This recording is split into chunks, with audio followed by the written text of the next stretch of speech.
నమస్తే పొలిటికల్ మీడియాకి స్వాగతం. నా పేరు వినాయక్. రెండు తెలుగు రాష్ట్రాలకు అత్యంత సుపరిచితమైన రాజకీయ నాయకుడు ఆయన. 4 పర్యాయాలు ఎమ్మెల్యేగా ఎన్నికైన మంత్రి పదవి ఇంకా ఊరిస్తూనే ఉంది. ఆయన ఎవరో కాదు, మన కాకినాడ జిల్లా జగ్గంపేట ఎమ్మెల్యే జ్యోతి నెహ్రూ. ఆయనతో మాట్లాడదాం. నమస్తే సార్. నమస్కారం సార్. ఎలా ఉన్నారు సార్? వినాయక్ గారు, చాలా బాగున్నాను నేను. సార్, ఏంటి ఇప్పుడు 4 సార్లు మీరు ఎమ్మెల్యేగా ఎన్నికైనప్పటికీ కూడా ఎందుకు మంత్రి పదవి రాలంటే ఏం చెప్తారు? మీరు తీసుకున్న నిర్ణయాలే మీకు మంత్రి పదవి రాకపోవడానికి కారణం అంటారా? నాది రాజీపడే మనస్తత్వం కాదు. నేను ప్రజా అవసరాల కోసం నిత్యం ఆలోచన చేసేటటువంటి రాజకీయ నాయకుడు. వాటికి ప్రాధాన్యత ఇవ్వడం తప్పించి పదవులకి ప్రాధాన్యత ఇచ్చినటువంటి సందర్భం లేదు.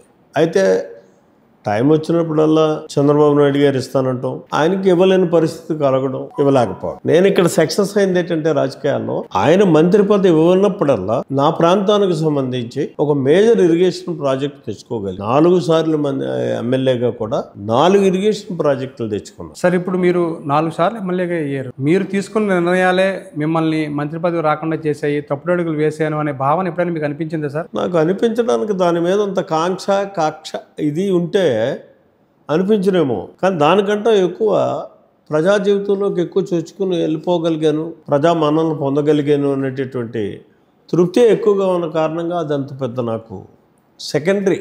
మీరు రెండోసారి ఎమ్మెల్యేగా ఎన్నికైనప్పుడు, అంటే మొట్టమొదటిసారి మీరు 1994లో ఎమ్మెల్యే అయ్యారు. 99లో రెండోసారి ఎమ్మెల్యే అయినప్పుడు మంత్రి పదవి వస్తుందనేది జిల్లా వ్యాప్తంగా పెద్ద ఎత్తున చర్చ జరిగింది. ఆ సందర్భంలో యనమల రామకృష్ణుడి కారణంగానే మీకు మంత్రి పదవి రాలేదనేది కూడా పెద్ద ఎత్తున బయట వినిపించిన మాట. ఏం చెప్తారు? మీ మంత్రి పదవి రాకపోవడానికి యనమల రామకృష్ణుడే కారణం అంటారా? ఒక వ్యక్తి కారణం అని మనం అనుకోవడం అన్నది అంత సమంజసం కాదనుకుంటాను.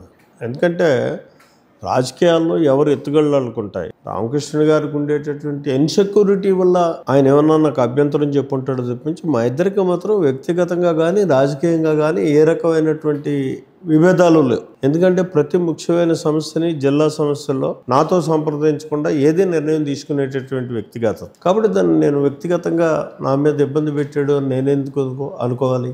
మీ కార్యకర్తను ఎవరిని కదిపినప్పటికీ కూడా యనమల రామకృష్ణ గారి వల్లే మా ఎమ్మెల్యే గారికి మంత్రి పదవి రాలేదనేది వినిపిస్తున్నమాట. ఏం చెప్తారు సార్ మీరు? వాళ్ళ ఆలోచన అది అయ్యి ఉండొచ్చు, కానీ ఎందుకంటే రామకృష్ణ గారు ఇక్కడ మంత్రిగా, స్పీకర్గా ఒక సీనియర్ అంటే ఎన్టీఆర్ దగ్గర నుంచి ఆయన ఆ పొజిషన్లో ఉంటూ వచ్చాడు కాబట్టి ఆ పొజిషన్ రాకుండా నన్ను అడ్డుకుంటున్నాడు అనేటటువంటి భ్రమ మా కార్యకర్తల్లో కానీ నాయకుల్లో కానీ ఉండొచ్చు. కానీ నేనైతే మాత్రం ఎప్పుడు తన అవసరానికి తను జాగ్రత్త పడుతున్నాడు తప్పించి నన్ను ఆపగలిగాడని మాత్రం నేను అనుకోలే. ఎప్పుడు కూడా నా వల్లే నాకు రాలేదనేటటువంటి భావనే నాకు ఉండేది. అంటే ఎందుకు రాలేదంటారు? అంటే తప్పుడు అడుగులు వేయడం వల్ల అంటారా? పార్టీలు మారడం వల్ల? పార్టీ అన్నది మారడం అన్నది తర్వాత మారాను. ఇప్పుడు పార్టీ మారడం కంటే ముందే 4 సార్లు నాకు మంత్రి పదవి రావాల్సింది రాలేదు. కానీ ఏనాడు నేను నిరుత్సాహపడలేదు. దాన్ని ఒక ఆపర్చునిటీగానే తీసుకున్నాను. ఎందుకంటే మంత్రి కంటే ఎక్కువ స్థాయిలో చంద్రబాబు నాయుడు గారు నన్ను చూసేవాడు. ఏ రోజు ఆయనతోటి నాకు టైం తీసుకుని నేను కలిసిన పరిస్థితి ఎప్పుడూ లేదు. స్వేచ్ఛగా ఎప్పుడు ఆయన ఏ స్థాయిలో ఉన్నా సరే స్వేచ్ఛగా వెళ్ళేటటువంటి స్వాతంత్ర్యం నాకు ఇచ్చాడు. అలాగే నేను అడిగింది ఇంచుమించులో ఆయన పనులు చేయడం ఒక ఎత్తు, పనులు ప్రతిదీ చేశాడు నాకు.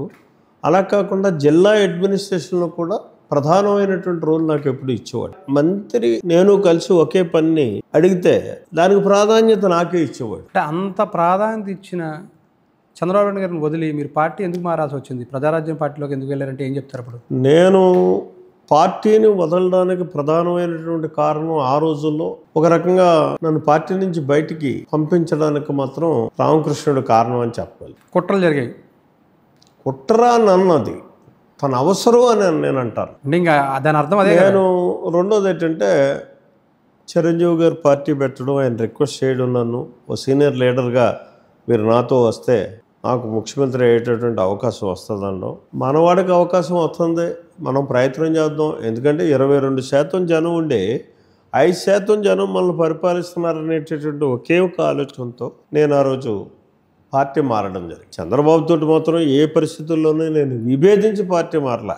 మీరు పార్టీ మారుతున్నప్పుడు ఆయన ఏమీ ఒత్తిడి చేయలేదా మిమ్మల్ని ఉండమని? చాలా ఒత్తిడి చేశాడు. జిల్లాలో ఉన్నటువంటి సెకండరీ క్యాడర్ అంతా కూడా నాతో వచ్చిన వాళ్ళు, నాతో వచ్చిన అక్కడ ఉండిపోయిన ప్రతి ఒక్కరు కూడా నన్ను ఉండమని ఒత్తిడి చేసిన వాళ్ళే. ఇంతకంటే అవకాశం మళ్ళీ మనకు రాదు. చిరంజీవి కంట వచ్చాడు కాబట్టి ముందుగా అతను ప్రోత్సహిద్దాం అనేటటువంటి ఆలోచనతోటే నేను వెళ్ళడం జరిగింది. కేవలం యనమల రామకృష్ణ గారి కారణంగానే మీరు పార్టీ నుంచి బయటకు వెళ్ళిపోయారు. అది ప్రధాన కారణం కాదు. రామకృష్ణుడితో కానీ ఎవరితోటైనా నేను ఫైట్ చేయగలిగేటటువంటి ధైర్యం నాకు ఉంది, పోరాటం చేయగలదు. కానీ అయితే మేజర్గా చిరంజీవి రాజకీయాల్లోకి రావడమే ఆ స్టెప్ తీసుకోవడానికి కారణం. దాంతోపాటు యనమల రామకృష్ణ గారు కూడా. దాంతో పాటు జరిగింది ఏంటంటే, ఈ రామకృష్ణుడు గారు అని ఎప్పుడు అనుకున్నానంటే, నేను మీకు ఒక సీక్వెన్స్ ఒకటి జరిగింది ఇక్కడ. ప్రజారాజ్యం పార్టీ కాంగ్రెస్లో కలిసిపోయిన తర్వాత నేను కాంగ్రెస్ పార్టీ వ్యతిరేకంగా నేను అందులోకి వెళ్ళలేకపోయాను. ఎంతో ఒత్తిడి తెచ్చిన.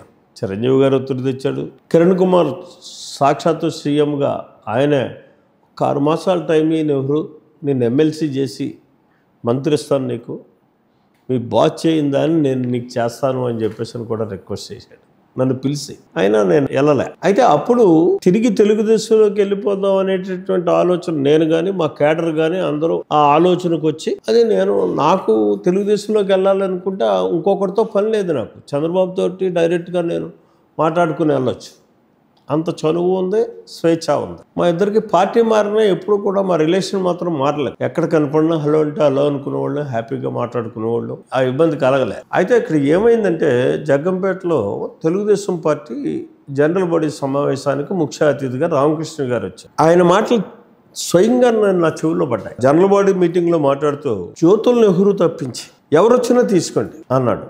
ఓహో, ఈయనకి ఎంత ఇబ్బంది మన మీద ఉందా అని మాత్రం అప్పుడు అనిపించింది. మనం వెళ్ళడం కూడా కరెక్ట్ కాదు, ఇంకా ఇండిపెండెంట్గానే మనం పోరాడదాం, కానీ ఆయన్ని వాడిందాం ఏమైనా సరే అని చెప్పి నిర్ణయానికి వచ్చి చాలా ఒత్తిడి తెచ్చేవారు నాకు అశోక్ బాబు కానీ వీళ్ళందరూ కూడా. అశోక్ బాబు అయితే ఒక ఎన్నికల్లో నన్ను ఒక రాత్రి వచ్చి తెల్లవారి దాకా పట్టుకున్నాడు. నువ్వు వచ్చి ఒక 7-8 విలేజెస్ ఉన్నాయి, వాటిలో తిరిగితే నేను నెగ్గుతాను. సారీ సార్, నేను పార్టీలో ఉండగా పార్టీకి ద్రోహం చేయలేను, రాలేను అని చెప్పేసి చెప్పాను. ప్రత్యక్ష సాక్షి అయితే పంతం నెహ్రూ. ఎందుకంటే ఆడింట్లోనే ఉన్నాను గెద్దనాపిల్లో, డోర్ టు డోర్ తిరుగుతూ. అక్కడ ఉంటే అక్కడికి వచ్చారు వీళ్ళంతా, మీరు రండి ఒకసారి తిరగండి, వీటి సంగతి తేల్చేద్దాం అని చెప్పేసాను. ఎందుకంటే వీళ్ళందరికీ నాకు మంత్రి రాకపోవడానికి కారణం రామకృష్ణుడు. నాకు రామకృష్ణుడు నన్ను అడ్డుకోవడం ఏంటి? నా పార్టీ నాకు ఇవ్వలేదు, కానీ అయితే పార్టీకి వ్యతిరేకంగా మనం చేయడం అన్నది కరెక్ట్ కాదని నేను ఎప్పుడూ అక్కడ ఎంటర్ అవ్వలే. ఈసారి ఎప్పుడైతే అతను ఆ నిర్ణయం తీసుకున్నాడో చెప్పాడో అప్పుడు నిర్ణయానికి వచ్చాను.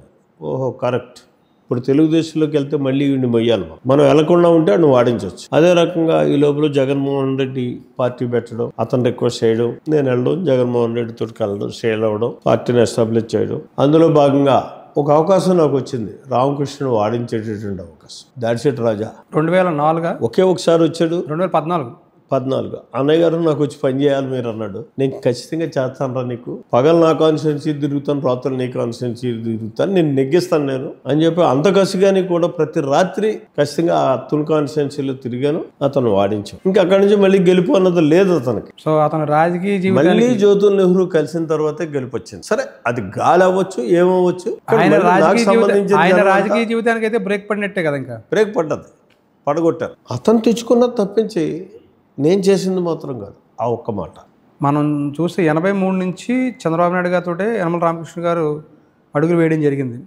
అంటే ఎన్టీఆర్ గారు టికెట్ ఇవ్వడం మొదటిసారి. ఎందుకు ఆయనకు ఒక దశాబ్ద కాలంగా పార్టీలో ప్రాధాన్యత దక్కటం లేదనేది భావన ఆయనలో కనిపిస్తుంది. ఎమ్మెల్సీ కొనసాగించలేదు, మంత్రి పదవి గతంలో ఎమ్మెల్సీ ఇచ్చి మంత్రి పదవి ఆర్థిక మంత్రి కొనసాగించారు 2014-19లో. ఎందుకు అలాగా? ఇక్కడ ఆయనకి ప్రాధాన్యత ఇవ్వలేదు అంటే మాత్రం నేను ఒప్పుకోను. ఎందుకంటే ఆ అమ్మాయికి సీట్ ఇచ్చాడు అంటే అక్కడ మార్పు తీసుకొస్తే గెలుపు వస్తుంది అనేటటువంటి ఆలోచనతో చేసినటువంటి పని. అది ఒక మహిళకి ఇస్తే ఇంకా బాగుంటుందని ఆలోచన చేసి ఇచ్చాడు. అది అతని కోరిక మేరకు ఇచ్చిందే కదా. అల్లుడికి ఏమో ఎంపీ టికెట్ ఇచ్చారు, ఏలూరు నుంచి. అల్లుడికి ఎంపీ టికెట్ ఇచ్చాడు, ఇయ్యంకుడికి ఎమ్మెల్యే టికెట్ ఇచ్చాడు. అతనికి ఇచ్చిన ప్రాధాన్యత మాత్రం ఎక్కడ తగ్గలే. వాళ్ళ అమ్మాయికి మళ్ళీ విప్పించాడు. వాళ్ళకేం ప్రాధాన్యత మాత్రం తగ్గిందని అనుకుంటే మాత్రం అది రామకృష్ణ గారికి పదవి ఇస్తేనే ప్రాధాన్యత కాదు. ఎందుకు సార్ ఆయన ఈ మధ్యన ఒక లేఖ ఏదో రాశారు, బహిరంగంగా ఒక లేఖ రాశారు చంద్రబాబు నాయుడు గారికి. అది వివాదం కూడా అయింది, పార్టీలో పెద్ద ఎత్తున దుమారం కూడా చెలరేగింది. మేము కూడా కరెక్ట్ కాదు అనుకున్నాం. ఎందుకంటే అంత సీనియర్ లీడర్ అయి ఉండి పార్టీ పుట్టిన దగ్గర నుంచి స్టిల్ టుడే ఇవాళకి కూడా ఒక ప్రత్యేక గుర్తింపు పొందుతున్నటువంటి వ్యక్తి ఆ రకంగా ఉంటే ఏదైనా ధైర్యంగా వెళ్ళి మాట్లాడాలి. లేఖ రాయడం మాత్రం కరెక్ట్ కాదు. రామకృష్ణుడు మనస్తత్వానికి కూడా లేఖ రాశాడంటే ఆశ్చర్యపోయాను నేనైతే. ఎందుకంటే ఆయన ఏది ఉన్నా చాలా నిగూఢంగా ఉంటాడు, బయటపడు. అలాంటి వ్యక్తి లేఖ రాయడం పార్టీలో పెద్ద చర్చకి దారి తీసింది కదా సార్. చర్చలు అవదీసింది. వాళ్ళు కూడా ఇబ్బంది ఉంటుంది కదా ఖచ్చితంగా. మానవ అప్పటి నుంచేనా చంద్రబాబు నాయుడు గారు కూడా యనమల రామకృష్ణ గారు దూరం పెట్టేశారనేది? దూరం పెట్టడం అన్నది లేదండి. దూరం పెడితే తర్వాతే కదా వాళ్ళ అమ్మాయికి విప్పించాడు. వాళ్ళ దగ్గర దూరం పెట్టడం లేదు. మహానాడులో రామకృష్ణ గారితో ప్రవేశపెట్టారు. ఆయనే తయారు చేశాడు తీర్మానాన్ని. ఆయన దూరం పెట్టడం అన్నది మాత్రం లేదు, అసంభవం. ఆయన భావిస్తే నేను చెప్పలేను తప్పించి ఆయనకి ఇచ్చే విలువను మాత్రం చంద్రబాబు నాయుడు గారు ఇస్తున్నాడు. ఏంటి సార్ వారిద్దరి మధ్య అంత సంబంధం? 94 సంక్షోభంలో స్పీకర్గా ఆయన చేసిన నిలబడిన వ్యవహారం అంటారా? అది పెద్ద కాదు. ఎందుకంటే from the beginning Chandrababu Naidu గారు తెలుగుదేశం పార్టీలోకి వచ్చిన దగ్గర నుంచి కూడా చంద్రబాబు నాయుడు గారికి ఎవరైతే అటాచ్ అయి ఉన్నారో వాళ్ళందరినీ కూడా అదే ప్రాధాన్యతతో చూసినటువంటి పరిస్థితి. అందులో ఆనాటికి మంత్రిగా ఉన్నాడు తెలివైనడు రామకృష్ణ గారు కాబట్టి ఆయన యొక్క సలహాలు తీసుకోవడం, ఆ సన్నిహితత్వం పెరగడం జరిగిందే తప్పించి ప్రత్యేకమైనటువంటి ప్రాధాన్యత అన్నది లేదు. సార్ అపార్ట్ ఫ్రమ్ దిస్, మీ రాజకీయ జీవితం ఏ విధంగా ప్రారంభమైంది సార్? అసలు ఎప్పుడు మీరు రాజకీయాల్లోకి వచ్చారు? ఏ విధంగా వచ్చారు? 4 సార్లు ఎమ్మెల్యేగా ఏ సందర్భంలో ఎలా నెగ్గారు? నేను 1981లో పంతం పద్మనాభం గారు పిలిచి నన్ను సమితికి, రంగంపేట సమితి ఆ రోజుల్లో సమితికి పోటీ చేయమన్నాడు. అప్పటికి రాజకీయాలు ఏదో సరదాగా ఎలక్షన్లో తిరగడం, ఎవరికో మనకు నచ్చినట్టుకు చేయడం తప్పించి ఒక రాజకీయ పార్టీకి హత్తుకుపోయి ఉండడం. కానీ ఎప్పుడు ప్రోగ్రెసివ్ పర్సన్గా ఆలోచన చేసేవాడిని నేను ఏ కార్యక్రమం ఏదైనా సరే. ఆ పరిస్థితుల్లో ఉన్నప్పుడు ఆయన పోటీ చేయమంటే మా పెదనాన్నగారు ఆయన నిర్ణయం తీసుకోవాలి. పెద్ద ఆయన 2-3 సందర్భాలు సమితికి పోటీ చేశాడు, డిఫీట్ అయ్యాడు. అప్పుడు సర్పంచ్లు ఎన్నుకోవడం. ఆ సందర్భంలో సరే చంటిగాడు పోటీ చేయమంటున్నాడు కదా, పోటీ చేయరా, ఏం పోయింది నువ్వు, సమితి ఎన్నికల నుంచి ప్రారంభమైంది అన్నాడు. అంటే అక్కడి నుంచి పోటీ చేశాను. పోటీ చేసిన తర్వాత మళ్ళీ ఏం చేశాడంటే వేరే వ్యక్తిని ఇంకొక అతను సపోర్ట్ చేసి నన్ను దిగిపోమన్నా. నామినేషన్ వేసి నేను నిలబడుతున్నానని చెప్పిన తర్వాత నేను దిగడం వల్ల జరగదు అని చెప్పేసి నేను కంటిన్యూ చేశాను. అప్పుడు లక్ష్మీపతిరావు మీద ఒక 4,000 ఓట్ల తేడాతో నేను ఓడిపోయాను. అక్కడి నుంచి రాజకీయాల్లోకి సీరియస్గా వెళ్ళాను. ఓటమిని సీరియస్గా తీసుకున్నారు. ఓటమిని సీరియస్గా తీసుకుని అక్కడి నుంచే ప్రారంభించి ప్రతి ఊళ్ళోని ఒక గ్రూప్ని తయారు చేయడం. 47 సర్పంచులు ఆ సమితిలో ఉంటే 38 మంది సర్పంచులు గెలిపించగలిగాను. ఆ 38 మందితోటి ఒక వైస్ ప్రెసిడెంట్ని పెట్టడం. అక్కడి నుంచి ఇంకా లక్ష్మీపతిరావు కూడా మాకు జారబడిపోయి పెద్ద అయినా తెలివైన వాడు, మేమే రూల్ చేసేవాళ్ళు. ఈ రోజుల్లో లక్కీగా పంతపద్రావు మళ్ళీ జిల్లా పరిషత్ అవ్వడం, మనకు కావాల్సిన MD1 తెచ్చుకోవడం, దాంతో సమితిని బాగా ప్రజల్లోకి నేను ఎక్కువ వెళ్ళడానికి నాకు అవకాశం కలిగింది. అక్కడి నుంచి ఒక బలమైన గ్రూప్ నాకు ఏర్పడ్డది. అలా 91 ఎన్నికల్లో పోటీ చేసినట్టు సార్ మొట్టమొదటిగా మీరు ఓడిపోయినట్టున్నారు కూడా 91 బై ఎలక్షన్స్లో. 91 బై ఎలక్షన్ కంటే ముందు సొసైటీ ప్రెసిడెంట్ చేశాను. తర్వాత సెంట్రల్ బ్యాంక్ డైరెక్టర్ అయ్యాను. డైరెక్టర్ కూడా నా ఎన్నిక ఏంటంటే వన్ సైడ్గా గెలిచాను.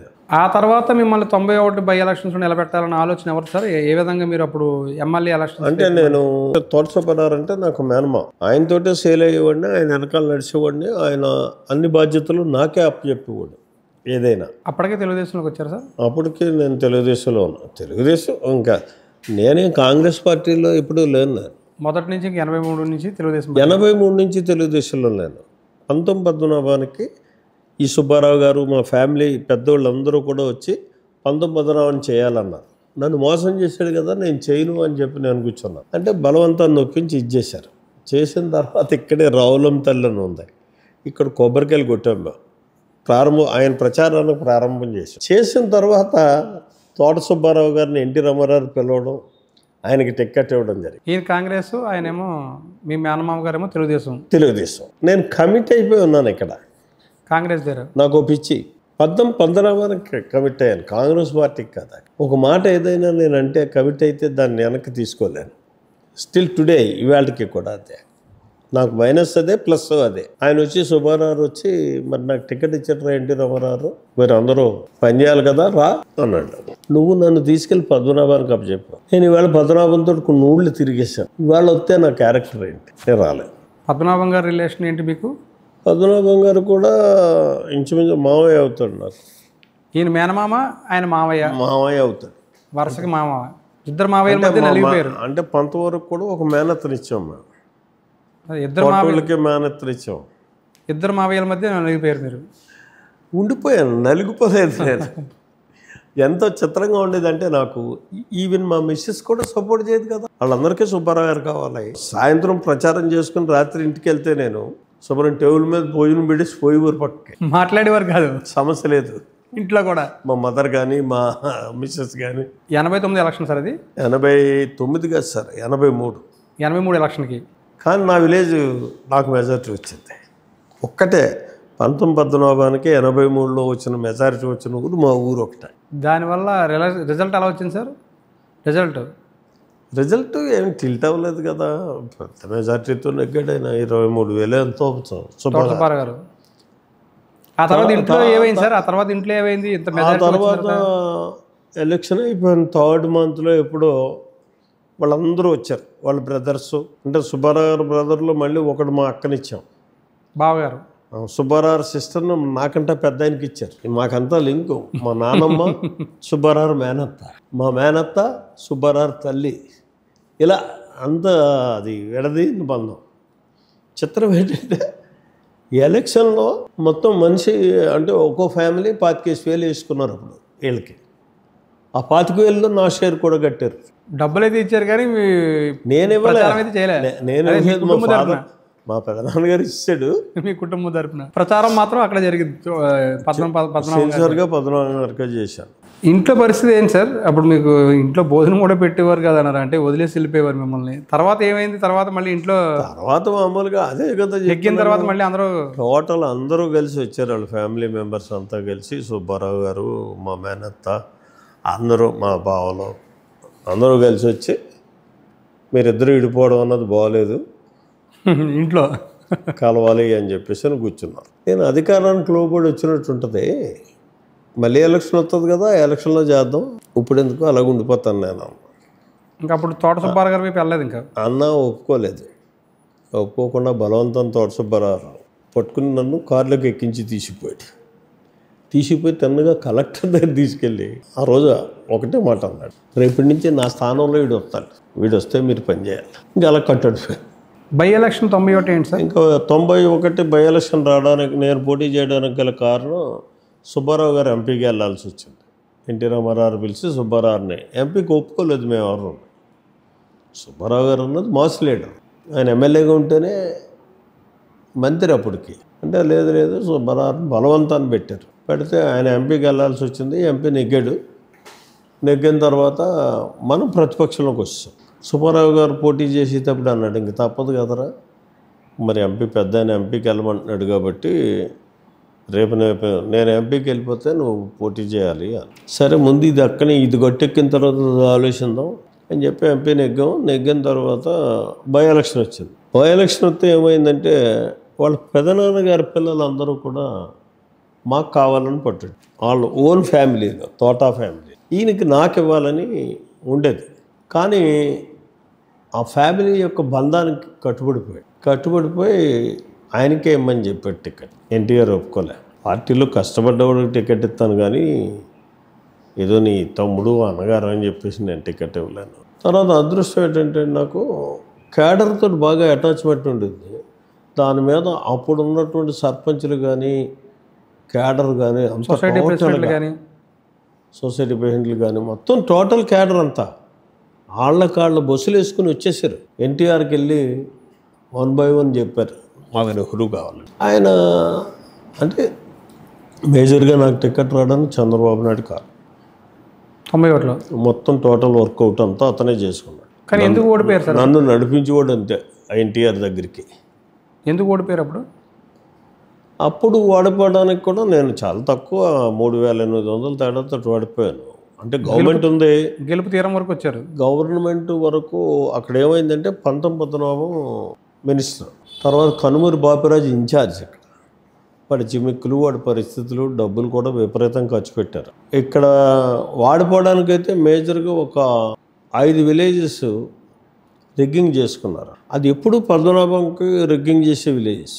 అయితే గద్దెనపల్లి, భూపాలపట్నం, సుంగరాయనపాలెం, ఎస్తమాపురం ఈ విలేజెస్ అన్నీ కూడా అతనికి ఎప్పుడు రిగ్గింగ్ చేసుకునేవాడు. అది ఎలాగ రిగ్గింగ్ చేస్తారు కదా వీళ్ళు అని చెప్పి నేను అక్కడ వేసుకున్నాను.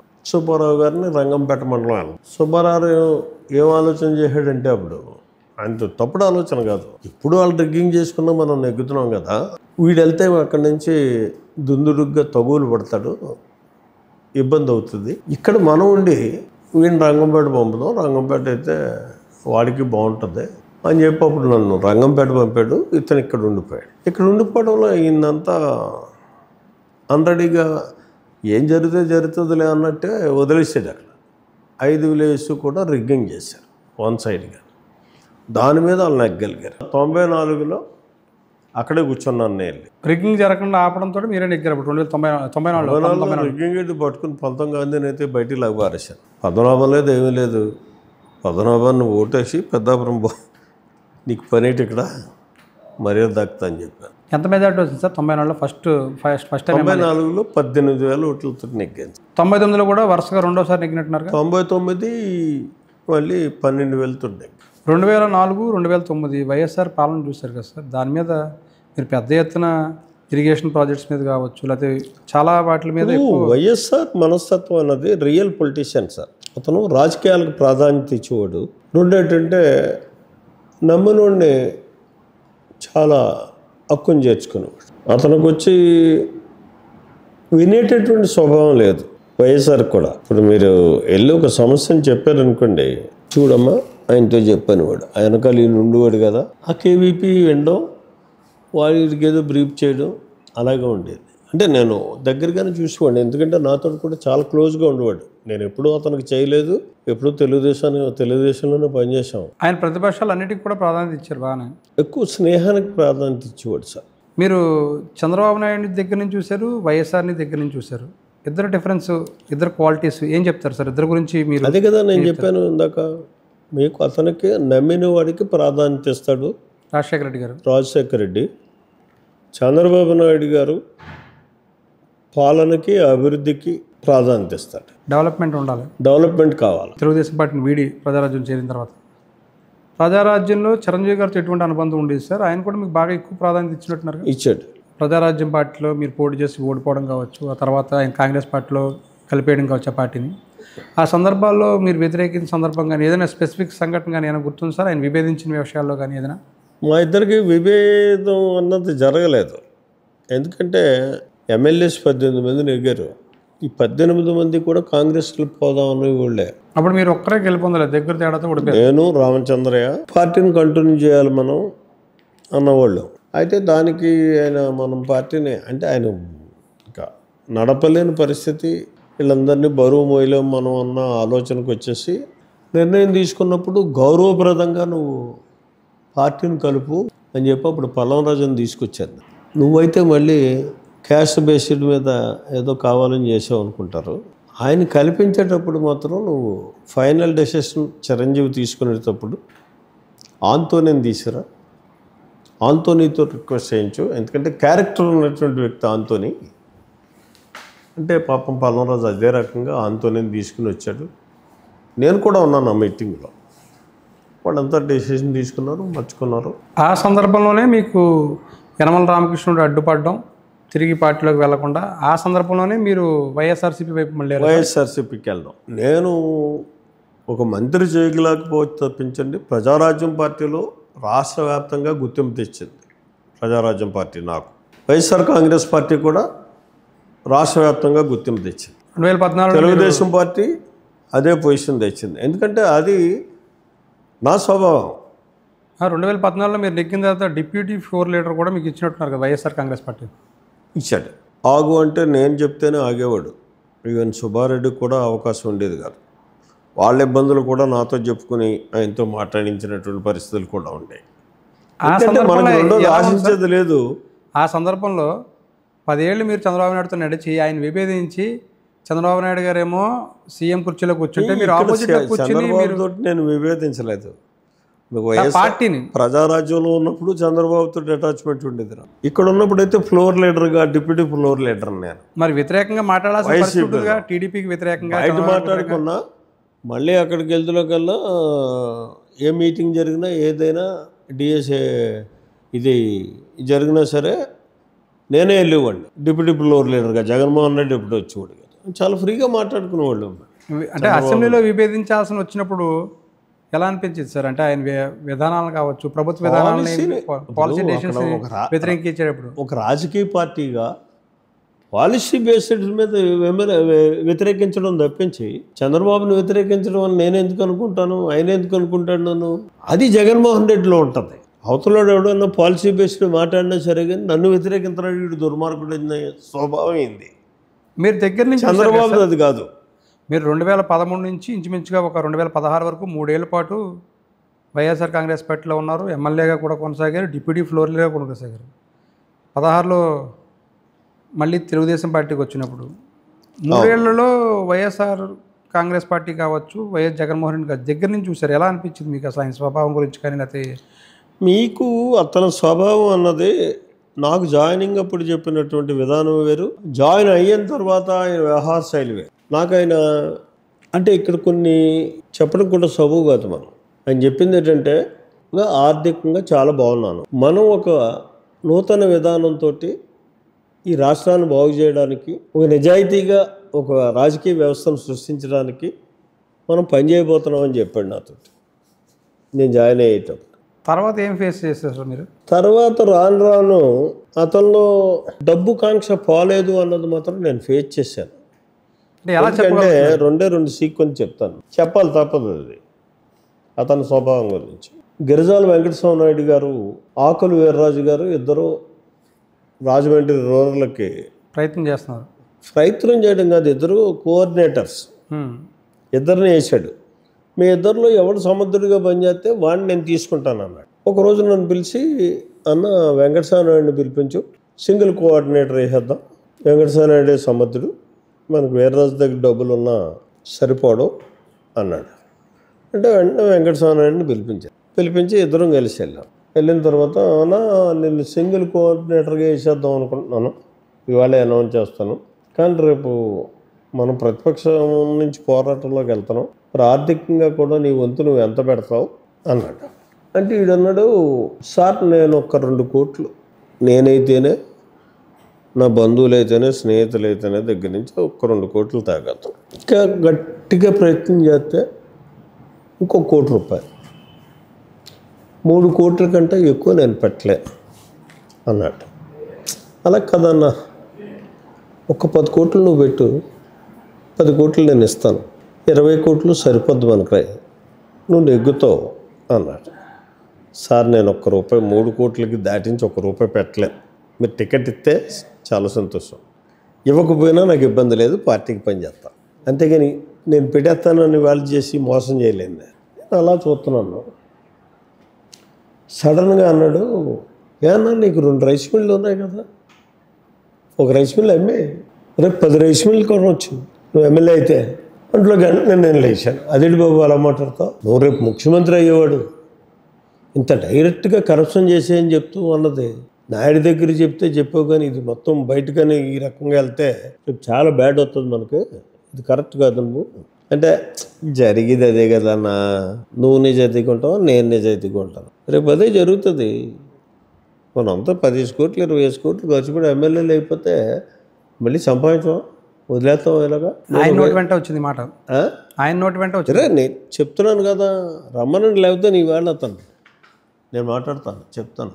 అంటే ఇది మీకు నాయుడిని వెళ్ళి అడగండి, చెప్తాడు. గిరిజాల వెంకటస్వామి, సార్ నమస్కారం, నేను రైస్ మిల్లు అమ్మలేను, పెట్టుబడి పెట్టలేను, 3 కోట్లే, అంతకు దాటి నాకు వద్దు, మీరు టికెట్ ఇస్తే ఒక నమస్కారం, టికెట్ ఇవ్వకపోతే పెద్దండి, పార్టీకి పని చేస్తాను. లేచి వెళ్ళిపోయాడు సార్ ఆయన, అని లేచి వెళ్ళిపోయాడు. నీ విధానం కరెక్ట్ కాదు. కరప్షన్ అన్నది ఖచ్చితంగా మీరు పార్టీలు నడుపుకోవడం కోసం చెయ్యాలి. చంద్రబాబు నాయుడు చేస్తాడు, మీరు చేస్తారు. చంద్రబాబు నాయుడు పాలసీ చెప్తున్నాను నేను, ఎవరి దగ్గర రూపాయి పుచ్చుకోడు. ఎలక్షన్లో వాడికి తెచ్చిస్తారు, వాడు ఎవరికైతే ఉపయోగపడతాడో అతను వాళ్ళు తెచ్చిస్తారు, ఆ డబ్బులు తెచ్చి పార్టీ ఎలక్షన్ ఫండ్ కింద తెచ్చిస్తారు. అంతేగాని అతను ఈ పనికి ఈ డబ్బులు అని ఎప్పుడు కూడా పుచ్చుకోలేదు. నువ్వు అదే విధానంలో ఉండాలి. పార్టీ నడపాలి కాబట్టి డబ్బులు కావాలి. మనకి ఆ డబ్బులు ఎప్పుడు కావాలి? ఎలక్షన్లో కావాలి, లేకపోతే ఏదైనా మీటింగ్ పెడితే కావాలి. ఆ మీటింగ్ సరిపడ్డ స్థాయిలో మీటింగ్ దగ్గర తెచ్చుకుంటాం, అరేంజ్ చేసుకుంటాం. ఎలక్షన్కి సరిపడ్డ డబ్బులు ఎలక్షన్లో అరేంజ్ చేసుకుంటాం. ఏమన్నారు సార్ అప్పుడైనా? అంటే అన్న నువ్వు ఇలాంటివి చెప్పావంటే ఎక్కడ నడుపుతాం మనం, ఏమీ లేదు, ఎవరికాడు డబ్బులు ఇవ్వాల్సిందే, డబ్బులు పెట్టాల్సిందే అన్నాడు. ఇది ఒక సీక్వెన్స్. రెండో సీక్వెన్స్, ఒక రోజున ఫోన్ చేసి ఎక్కడో ఉన్నా అన్న, నేను ఇంటి దగ్గరే ఉన్నాను అన్న, హైదరాబాద్ రా అన్నాడు. నీకు తిరుమల డైరీ చౌదరి మంచి క్లోజర్ కదా, అతనికి వినుకొని టికెట్ ఇద్దాం, పిలిపించారు అన్నట్టు. బ్రహ్మనాయుడా ఎవరన్నారు? బ్రహ్మనాయుడు అంటే వెంటనే ఫోన్ చేసి అక్కడి నుంచే మాట్లాడాను అతను ఉండగానే. సార్ నువ్వు హైదరాబాద్ రా, నీతో మాట్లాడే పని ఉందని చెప్పి. ఏంటి అంటే వైసీపీలో అప్పుడు ప్రజారాజ్యంలో పనిచేసాడు అతను. ప్రజారాజ్యంలో పోటీ చేసాడు వినుకోండి, మీతో పాటు. నాతో బాగా అటాచ్మెంట్ ఉండేది. అతను స్టేట్ రైతు ప్రెసిడెంట్ కూడా వేయించాను. సరే అన్న వస్తాను అన్నాడు. ఈ లోపల ఈయన అన్నాడు, అలా కాదు అన్నవరం రమ్మను, మనం ఎలాగా వైజాగ్ వెళ్దాం ఇప్పుడు. సరే అన్నవరం రమ్మన్నాడు. ఇది వచ్చాక బ్రహ్మనాయుడు వచ్చాడు. అంటే నేను, ఆయన, సుబ్బారెడ్డి, బ్రహ్మనాయుడు నలుగురు. ఈయన ఏమన్నాడంటే, ఏమండి బ్రహ్మనాయుడు గారు మీకు వినుకొని టికెట్ ఇస్తాను అంటూనే కండువా తీసేలాగా వేసాడు. అలాగే సార్ చాలా కృతజ్ఞుడు అన్నాడు. మరి మీరు పార్టీకి ఒక 100 కోట్లు పెట్టాలి. 100 కోట్లు పెట్టగలడు, కానీ ఒకసారి 100 కోట్లు అంటే అల్లిపోయి చేస్తాడు. ఆడన్నాడు, నేను నా ఎలక్షన్ చేసుకుంటాను, ఇంకొక 2 ఎస్సీ కాన్స్టిట్యున్సీలు నాకు అప్పచెప్పు, ఆడికో 10 ఈడికో 10 ఇచ్చి ఎలక్షన్ చేద్దాం, అంతకు తప్పించి నేను ఎక్కువ పెట్టలేదు, మీరు 100 ఆశించొద్దు నాతో. అబ్బాయి 100 పెట్టకపోతే నువ్వు కూడా 100 పెట్టకపోతే ఎక్కడ కుదురుతుంది, 100 పెట్టవా అన్నాడు. ఏదో పెద్ద ఇది పరిచయం ఉన్నట్టు.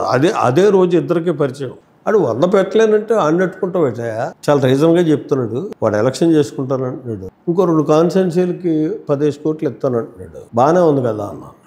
నువ్వు కన్నా ఇది తెలదా, ఆయన పెట్టగలడు అన్నాడు. నువ్వు పెట్టు అని చెప్పేసి అవతల గదిలోకి వెళ్ళిపోయాడు. వీడు కుర్చీలో జారపడిపోయి, నెహ్రూ గారు నమస్కారం, నాకు తీసిన ఫోటోలు డిలీట్ చేయించాను, ఈ కండువా తీసేసి ఇక్కడే బారేసిపోతున్నాను, నాకు టికెట్ వద్దు, ఏమొద్దు. అది 100 కోట్లు ఇవ్వమంటే నేను ఎక్కడ ఉన్నా, నేను ఇవ్వలేదు అంటే వాడు మనస్తత్వం చెప్తున్నాను. ఈ 2 సంఘటనలు చెప్పారు కాబట్టి దీన్ని లింక్గా చెప్తాను సార్. 19-24 మధ్యలో లిక్కర్ స్కామ్ అని చెప్పి ఈ ప్రభుత్వం వెలికి తీసి దాదాపుగా 3,500 కోట్లు అని చెప్తున్నారు. అసలు లిక్కర్లో స్కామే లేదు, పూర్తి స్థాయిలో మేము నిజాయితీగా పనిచేసాము, ఎన్నికల ముందు ఏదైతే హామీ ఇచ్చామో దాని ప్రకారంగానే రేట్లు పెంచి ప్రజలకి దూరం చేసే ప్రయత్నం చేసాము, మద్యపానాన్ని దూరం చేసే ప్రయత్నం చేసాము, అసలు స్కామ్ లేని దాన్ని సృష్టించారనేది వాళ్ళు చేస్తున్న ఆరోపణ. మీరేం చెప్తారు సార్ దానికి? అసలు లిక్కర్ స్కామ్ జరిగిందా, వాస్తవమా, ఏం జరిగింది? నేను చెప్పినటువంటి 2 సంఘటనల్ని బట్టి లిక్కర్ స్కామ్ ఉందన్నది మాత్రం నేను పూర్తిగా నమ్ముతున్నాను, విశ్వసిస్తున్నాను. మేజర్ షేర్ ఇతనికే ఉంటుంది.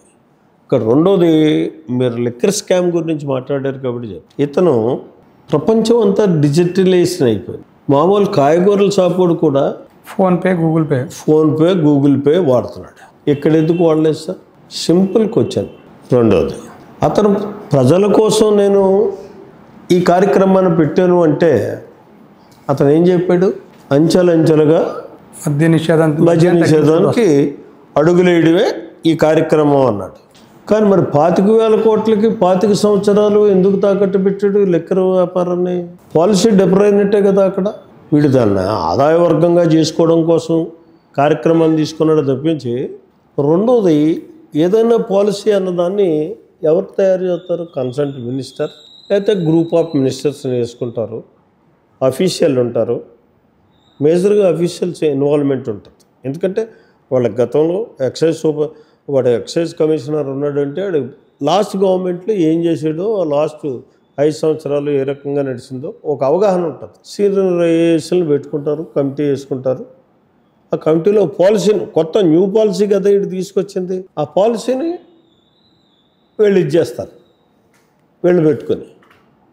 ఇక్కడ ఎవరు చేశారు పాలసీని? విజయసాయి రెడ్డి, ఆడెవడ ధర్మారెడ్డి, ఏ రెడ్లు 4-5 ఉన్నారు. ఈయన వీళ్ళంతా పాలసీని డిసైడ్ చేశారు. పాలసీని డిసైడ్ చేసి దాన్ని అఫీషియల్గా మమ అనిపించారు. సార్ ఇప్పుడు మిథున్ రెడ్డి అరెస్ట్ జరిగిన తర్వాత నెక్స్ట్ అరెస్ట్ ఎవరుతుంటుంది సార్? మిథున్ రెడ్డి అరెస్టు చేసిన తర్వాత ఇంకా అంతిమంగా గోల్ జగన్మోహన్ రెడ్డి. జగన్మోహన్ రెడ్డిని కానీ ఏ రకంగా అరెస్ట్ కానీ చెయ్యకపోతే నా ప్రభుత్వం ప్రజలు ఇవాళ 100% నమ్మారు. లిక్కర్ స్కామ్ జరిగింది, 3,500 కోట్లు దోషేసారు అన్నది ఇవాళ 100% నమ్మారు. దాన్ని అనుమానించాల్సినటువంటి పరిస్థితి వస్తుందండి. ఖచ్చితంగా ఇక్కడ అతనికి 70% ఇందులో రోల్ ఉంది. ఆ రోలు మళ్ళీ ప్రజలు విశ్వసించాలన్నా జగన్మోహన్ రెడ్డిని కరెక్ట్గా అరెస్ట్ చేయాల్సిందే, ఇవాళ అతన్ని ముద్దాయి చేయాల్సిందే. ఎందుకంటే సిట్లో క్లియర్గా చెప్పేస్తున్నారు కదా అతని ఇన్వాల్వ్మెంట్ ఉందని. ఉన్న తర్వాత అతన్ని ఇవాళ రేపో ఏ రోజు తీసుకుని అంత బలమైనటువంటి శక్తులు అతన్ని ఆపుదాం అనుకున్నా సరే కానీ ఆంధ్రప్రదేశ్ని పరిరక్షించుకోవడం కోసం అతన్ని ఖచ్చితంగా ఈ స్కామ్లో ఇన్వాల్వ్ అయి ఉన్నాడు కాబట్టి అరెస్ట్ చేయాల్సిందన్నది నా వ్యక్తిగత అభిప్రాయం. అతన్ని అరెస్ట్ చేయడానికి మీ పార్టీ మీ ప్రభుత్వం భయపడుతుంది అనేది చెప్తున్నమాట సార్. నథింగ్. అలా భయపడాల్సి వస్తే మిథున్ రెడ్డిని కూడా ముట్టుకోవాల్సినటువంటి అవసరం లేదు. ఎందుకంటే ఇక్కడ సింపుల్ లాజిక్. మిథున్ రెడ్డి తర్వాత గోల్ ఎవడో. మిథున్ రెడ్డి 3,500 తినేడు కదా, అతని కోసం ఈ డబ్బులు కాదు కదా, పార్టీ కోసం, పార్టీ లీడర్ల కోసం. లిక్కర్ స్కామ్లో 250 కోట్ల రూపాయలు ఎన్నికల్లో ఖర్చు పెట్టారనేది దాంట్లో ఛార్జ్షీట్లో వేసిన వ్యవహారం. 350 కోట్ల రూపాయలు 350 అది త్రూ చెవిరెడ్డి భాస్కర్ రెడ్డి ద్వారా ఖర్చు పెట్టారన్నది. చెవిరెడ్డి భాస్కర్ రెడ్డితో నాకున్నటువంటి అతని స్వభావం తెలిసినటువంటి వ్యక్తిగా అతను పిలాపైన గురిగించుకుంటాడు. అతని స్వభావం అటువంటిది. మనం ఏం చెప్పక్కర్లా. జగన్మోహన్ రెడ్డి పిలిచి నువ్వు ఇది చెయ్యని అనక్కర్లా.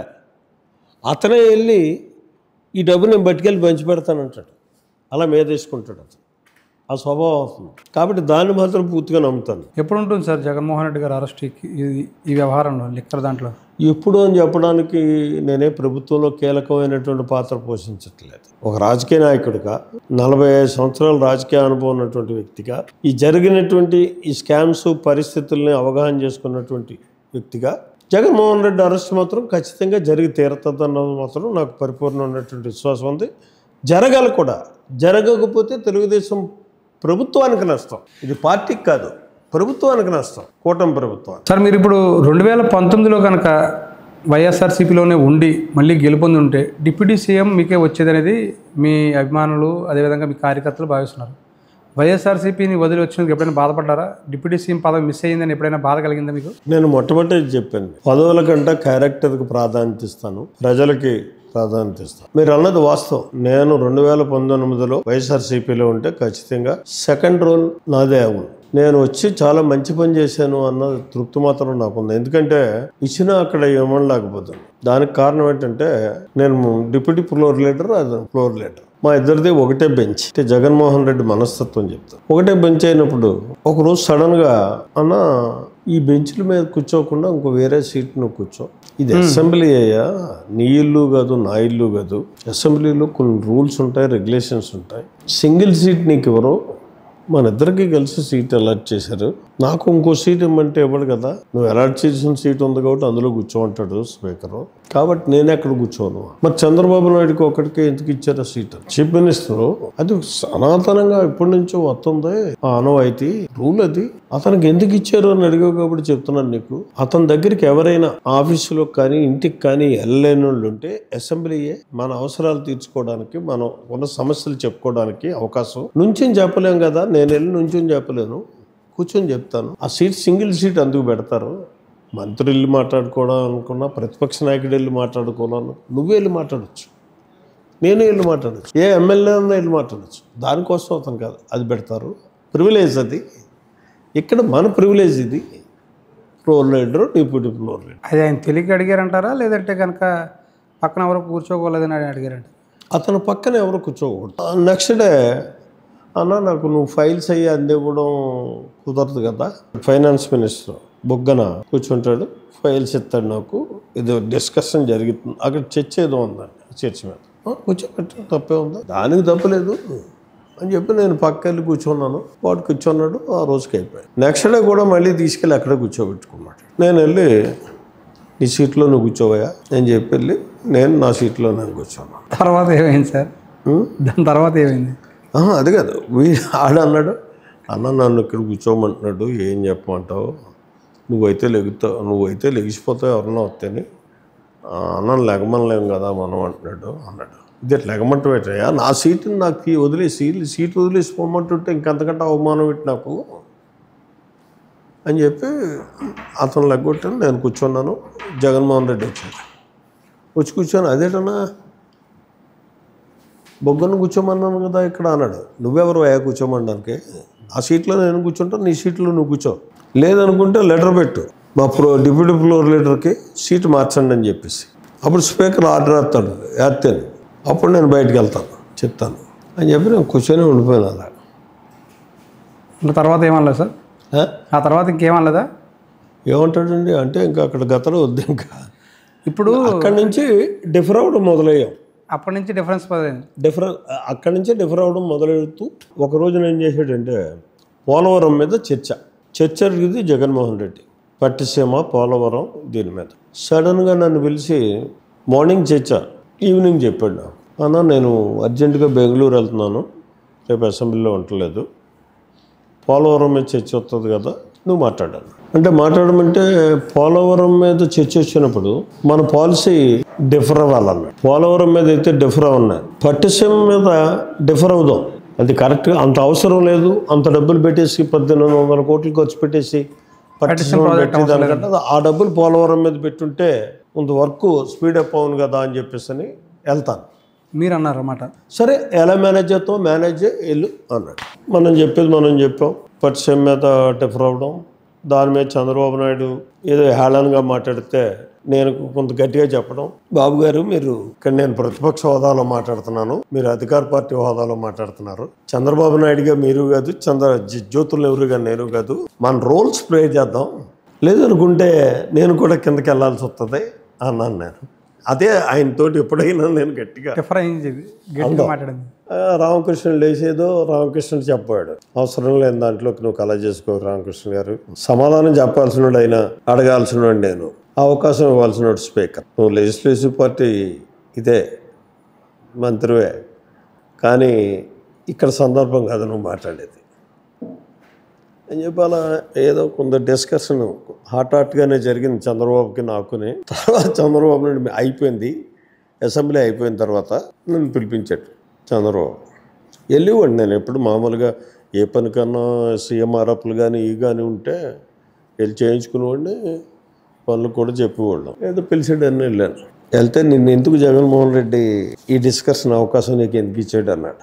ఏముంది, ఇరిగేషన్ మీద తనకు అనుభవం లేదు, నాకు ఉంది, దాని మీద ఇచ్చుంటాడు అన్నాను. అది ఏం కాదు, వాడికి బేరం జరిగిపోయింది, శుభ్రంగా డబ్బులు తీసుకున్నాడు, ఆ క్వశ్చన్ని నీ మీద దోసేసి ప్యాచప్ చేసేద్దాం అని చెప్పేసి అని తప్పుకున్నాడు. వాస్తవం అది. నేను తర్వాత దాని మీద దృష్టి పెడితే అది వాస్తవమే, అడిగేసాను నేను, తప్పు కదా ఇది, నువ్వు చెప్పాలి పేరుగా, నాకు మన పార్టీకి ఈ రకంగా అవుతుంది, నేను తప్పుకుంటాను, నువ్వు ఫేస్ చేయి అంటే దాన్ని నేను ఒక రకంగా తీసుకెళ్తాను. ఏం చెప్పారు సమాధానం మీరు అడిగితే?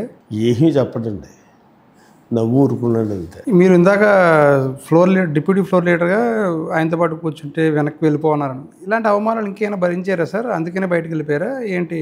అంటే ఇంకా అలా ఒకటి 1 by 1 వచ్చి సార్, ఇప్పుడు దాకా నేను ఏం చెప్తే దీని కూడా మనం చెప్పింది కూడా పట్టించుకోకపోవడం ఇలా జరుగుతుంది. ఇంకా భరించలేక బయటకు అంత భరించలేనంత విధానం కాదు, కానీ నా మీద ఎక్కువ పార్టీ మారడానికైతే చంద్రబాబు నాయుడు గారి ప్రెషరే.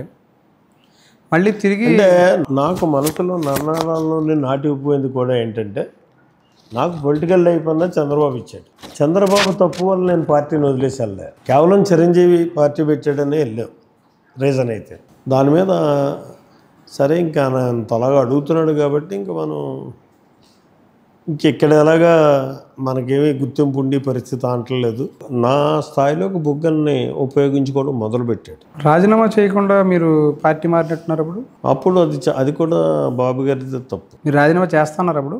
రాజీనామా చేస్తా అని చెప్పి పార్టీలో చేరడానికి ముందు నేను రాజీనామా చేసి వస్తానంటే, కానీ అయితే నువ్వు ఎలక్షన్కి మాత్రం డబ్బులు నువ్వే పెట్టుకోవాలి, నేను పెట్టుకోలేని పెడతాను అన్నాడు. రాజీనామా చేద్దాం అన్నాడు, అది ఒప్పుకున్నాడు. అయితే అక్కడ ఆయన అన్నది ఏమన్నాడంటే, 4 మూలల నుంచి 4 చేయిందాం, నాగిరెడ్డిని, నువ్వు, శ్రీకాకుళం నుంచి మనవాడు కలవటే వెంకట్రావుని, 3 చేయిందాం, కలవటని నువ్వు అడుగు అన్నాడు. నేను అడిగాను కలవటం, అన్న నువ్వు ఏం చేయమంటే చేస్తాను, నేను నాతో ఉండకూడదు. కాబట్టి రాజీనామా చేయడానికి సిద్ధపడ్డాడు. కానీ నాగిరెడ్డి ఒప్పుకోలేదు. నాగిరెడ్డి ఒప్పుకోకుండా నా దగ్గరికి వచ్చి నా ముంచేస్తున్నాడు రా నువ్వు. భూమా నాగిరెడ్డి చాలా కష్టం అవుతున్నా గెలడం అక్కడ ఇప్పుడున్న పరిస్థితుల్లోని, నన్ను దోచేయకు నువ్వు అంటే కూడా నేను సింగిల్గా చేస్తాను. సింగిల్గా చేసి సింగిల్గా వెళ్దాం ఎలక్షన్కి. వాళ్ళు మామూలుగా వచ్చేస్తారు. భూమా నాగిరెడ్డి అప్పటికే వచ్చేసి ఉన్నాడు. అంటే ఇంకా అప్పుడు ఒప్పుకోలేదు. క్యారెక్టర్ సాల్వ్ జరుగుతుంది, రాజీనామాకి వెళ్ళడమే కరెక్టు అని చెప్పేసి నేను ఎంతన్నా ఇంకా లేదులే నీకెందుకు, నువ్వు డెవలప్మెంట్ తోటి జనం మర్చిపోతారు, చేద్దాం కదా నీకు మ్యాక్సిమం. ఇప్పటికీ అది మీ క్యారెక్టర్ అసెస్మెంట్ మీద పడలేదంటారా? డెఫినెట్గా చేయకుండా మీకు 2019లో అంత ఘోరంగా నేను వాడిపోవడానికి గల కారణం నేను పార్టీ మారడమే. దాన్ని మళ్ళీ మైమర్పించి జనంలోకి రాగలిగాను అంటే అక్కడి నుంచి కంటిన్యూటీ ఇచ్చుకుంటూ పబ్లిక్ తోటి అటాచ్మెంట్ పెంచుకుంటూ నేను వెళ్ళగలిగాను. కాబట్టి ఇవాళ ఈ పొజిషన్లో ఉన్నాను. 2019 నుంచి 2024 మధ్యలో వైఎస్ జగన్మోహన్ రెడ్డి గారి పరిపాలన గురించి ఏం చెప్తారు మీరు?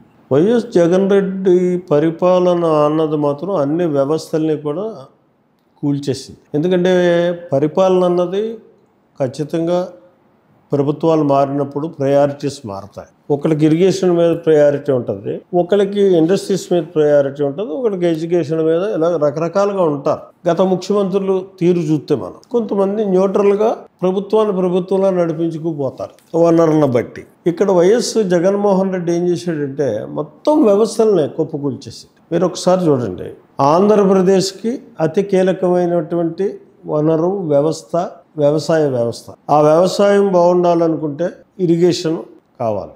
అతను పాలనా విధానంలో ఇరిగేషన్కి ఎక్కడా ప్రాధాన్యత ఇవ్వలేదు. అది పోలవరం అని నేను అన్నాను. పోలవరమే కాదు, ఈవెన్ ఓఎండ్ఎం ఇవ్వడంలో కూడా ఏదైతే ఆన్గోయింగ్ ప్రాజెక్టులు ఉన్నాయో గ్రీజు పెట్టడానికి కూడా డబ్బులు కేటాయించినటువంటి దౌర్భాగ్య పరిస్థితుల్లో అతను ఇరిగేషన్ వ్యవస్థను నడిపించాడు. దానివల్ల చాలా నష్టపోయాము.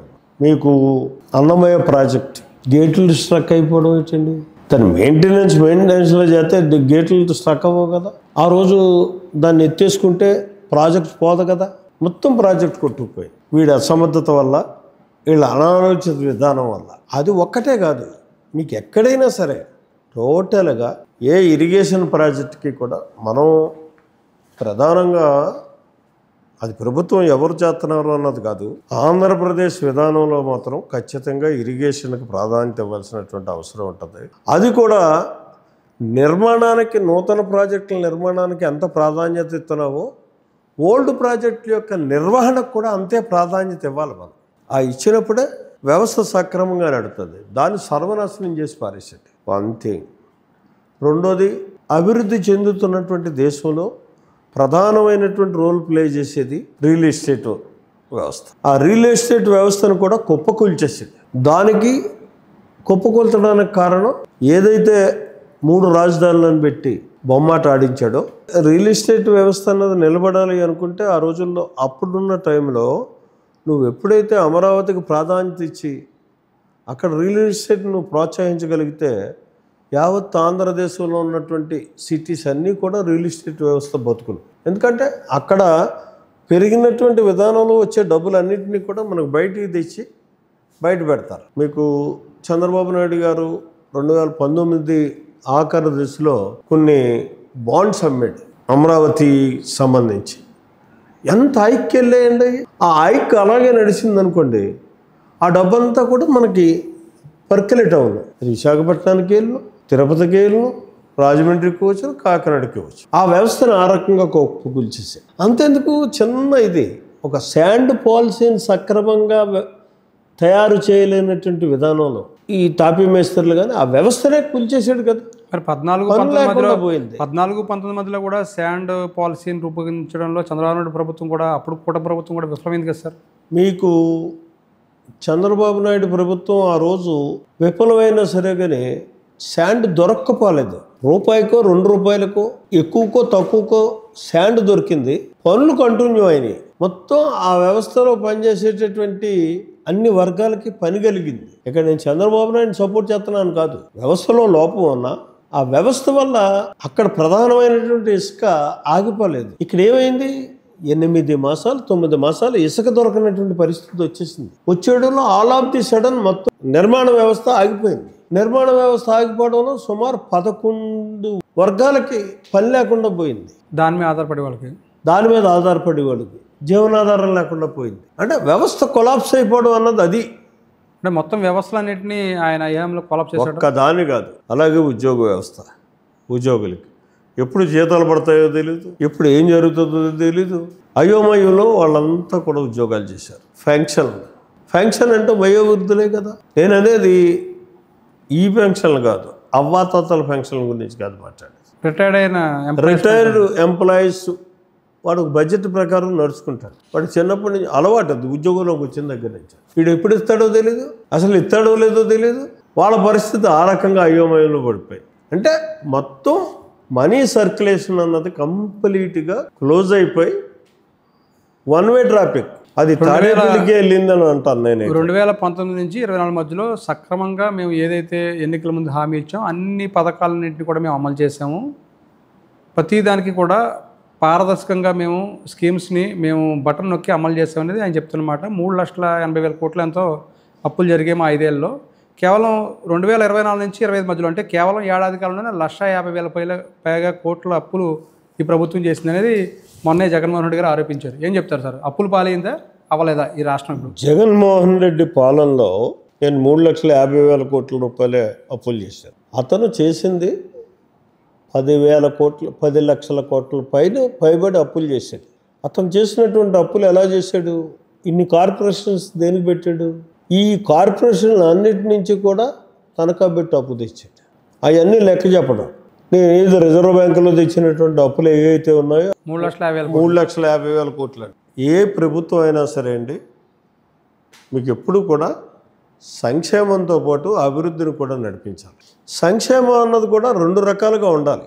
ఒకటి తాత్కాలిక సంక్షేమం, 2 శాశ్వత సంక్షేమం. ఈ శాశ్వత సంక్షేమం అన్నది ఏం చేస్తుందంటే వాడు మళ్ళీ తిరిగి సంక్షేమం మీద ఆధారపడకుండా వాళ్ళ కాళ్ళ మీద వాళ్ళు పడతానికి ఉపయోగపడుతుంది. అంటే సామాన్యుడికి ఏదో మినీ ఇండస్ట్రీయో లేదనుకుంటే వాడు వ్యక్తిగతంగా చేసుకునేటటువంటి వ్యాపారానికి ఆర్థిక సహకారమో ఏదో అందివ్వాల్సినటువంటి అవసరం ఉంటుంది. అటువంటి దాన్ని పక్కన పెట్టేశాడు. వీడిచ్చి తాత్కాలిక సంక్షేమాన్ని ఇచ్చాడు. ఆ సంక్షేమం కూడా పూర్తిగా ఇవ్వలే.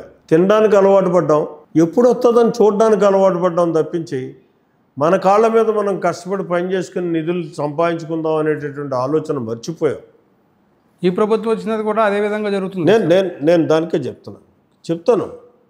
జగన్మోహన్ రెడ్డి ప్రభుత్వం వల్ల జరిగినటువంటి విధానం ఏంటంటే మొత్తానికి ఒక సంక్షేమం మీద దృష్టి పెట్టాడు. అది తాత్కాలిక సంక్షేమం, శాశ్వత సంక్షేమాన్ని ఇవ్వలే.